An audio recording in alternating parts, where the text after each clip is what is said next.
गुंडविरोधी पथकाने सुमारे 2.5 वर्षापासून फरार असलेला आरोपी जिल्हा अहिल्यानगर येथून ताब्यात घेतलाय.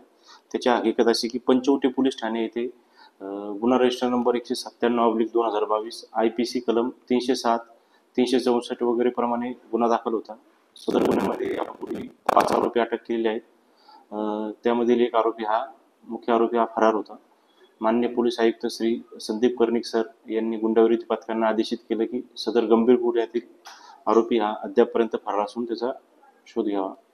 त्यानुसार आम्ही माननीय DCP क्राईम श्री बच्चाव सर व माननीय ACP crime Shri Sandeep Mitke sir यांच्या मार्गदर्शनाखाली सदर आरोपीची माहिती घेतली असता गुंडविरोधी पथकाचे पोलीस अंमलदार राजेश राठोड यांना आरोपी नामे रवींद्र पोपट डोलनर जिल्हा अहिल्यानगर येथे राहुरी तालुक्यात असल्याची माहिती मिळाली.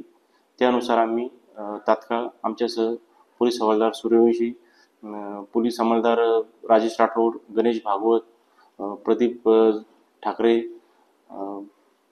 याप्रमाणे अशोक आगाव आणि चव्हाण अशांचे पथक बनवून तात्काळ आम्ही सदर आरोपीस जिल्हा अहिल्यानगर तालुका राहुरी या ठिकाणून रात्री त्याला ताब्यात घेतलं.